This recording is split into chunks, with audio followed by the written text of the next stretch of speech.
अब क्या हुआ, हुकूमत आ गई, खिलाफत आ गई अली के पास। तो खिलाफत में बहुत से ओहदे थे, गवर्नरी भी है, सालारी भी है, अलमदारी भी है। सबसे अहम ओहदा क्या होता है इस वक्त गवर्नमेंट का? सबसे अहम ओहदा क्या है? वज़ीर आज़म मत कहिएगा, चल तो यही रहा है आजकल, जो सिपा सालार कहेंगे वही होगा।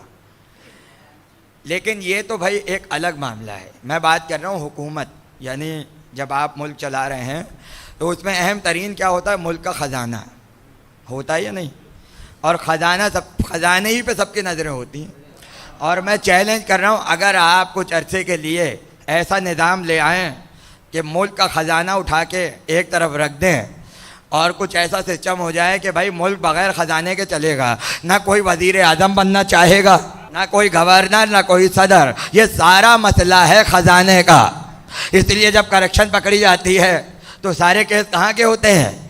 खजाने के तो होते हैं। हुकूमतों में अहम तरीन मनसब खजाने का होता है और दिया उसी को जाता है जिस पर सबसे ज़्यादा एतमाद होता है। जब अली को ज़ाहिरी खिलाफत मिली, अहम तरीन मनसब बैतुल माल का था कि जिसमें मुसलमानों का सारा माल और माल गनीमत और सारे टैक्स जमा किए जाते थे।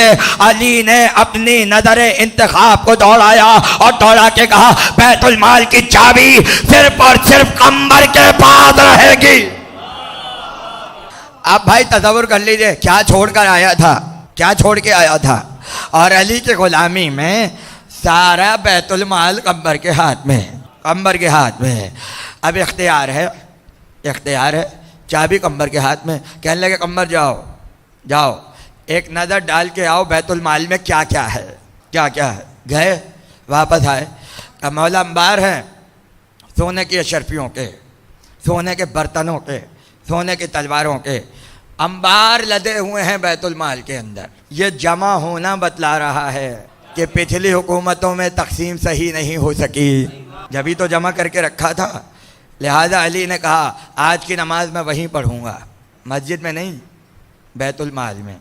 आए, 2 रकत नमाज अदा की और नमाज अदा करने के बाद सोने की अशरफियों की तरफ देखा, सोने के बर्तनों की तरफ देखा। दुनिया है, दुनिया, मुजस्सम दुनिया अली के सामने। क्या जुमला लिखा है तारीख़ ने अली का। सोने की अशरफियाँ देखी और देख कर कहा ये अपना मकर और फरेब किसी और को जाके दिखाना, ये अपना मकर और फरेब किसी और को जाके दिखाना। कहा कंबर आओ झाड़ू दे दो बैतुल माल में और ऐलान कर दो पहला फैसला अली की खिलाफत का कि सब आते जाएं और 3-3 दरहम लेते जाएं, आते जाएं 3-3 दरहम लेते जाएं, हर आने वाले में 3 दरहम तकसीम कर दिए जाएं। ये न देखा जाए कौन आका है कौन गुलाम है, आते जाओ 3 दरहम लेते जाओ। अगला दिन आया, भाई जब ऐसा ऐलान हो जाए मौका कौन छोड़ता है, मौका कौन छोड़ता है। लंबी लाइन लग गई मदीने में और अब्दुल्ला इब्न राफे अली के मुंशी आए, नाम लिखा 3 दरहम, फिर कोई आया, नाम लिखा 3 दरहम। अब लंबी लाइन है, 3 दरहम बटते चले जा रहे हैं। आखिर में 3 आदमी रह गए, 3 आदमी रह गए। आपस में गुफ्तगू हो रही है, कहने लगे सुनो अगर हम तीनों में से किसी एक को भी 1 दरहम कम मिलेगा, हम मदीने में शोर मचा देंगे कि अली ने अदिल से काम नहीं लिया। इसलिए कि अली ने न गिनती की बैतुल माल की और ना पब्लिक की गिनती की। नहीं गौर फरमाया आपने, मदीने में कितने लोग हैं अली ने काउंटिंग नहीं करवाई, और बैतुल माल में कितना ख़जाना है अली ने कोई हिसाब किताब नहीं करवाया। बस का जो आए 3-3 दरहम दे देना। उसने कहा अगर एक भी कम मिला तो हम शोर मचा देंगे और अली के ख़िलाफ़ खड़े हो जाएंगे। भाई पहला आया 3 दरहम लिए रुखसत हो गया, दूसरा आया 3 दरहम लिए रुखसत हो गया, अब तीसरा आया और देखता चला मैं तो आखिरी हूँ, अब मेरे अलावा तो कोई नहीं है, अब क्या होता है। भाई अब्दुल्ला इब्न राफे ने बोरी में हाथ डाला और बोरी में हाथ डाल के 3 दरहम निकाले और निकाल के उसके हाथ पे रखे, उसका नाम लिखा, रजिस्टर को बंद कर दिया। अब वो खड़े होके देख रहा है मामला क्या है। बोरी को झाड़ना शुरू किया, नहीं समझे आप, बोरी को झाड़ा, कहा क्या हुआ, का सारा माल तकसीम हो गया।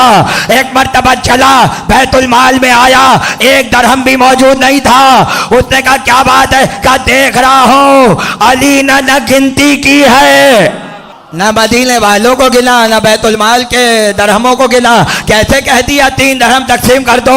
कहने लगे सुनो, पैगंबर ने कहा था मेरी उम्मत का सबसे बड़ा फैसला करने वाला अली है। अली एक नजर में देखकर उम्मत का फैसला कर देता है। अब समझो कि जो बैतुल माल को इस शान से तकसीम करे वो जन्नत और दोज़ख को कैसे तकसीम करेगा।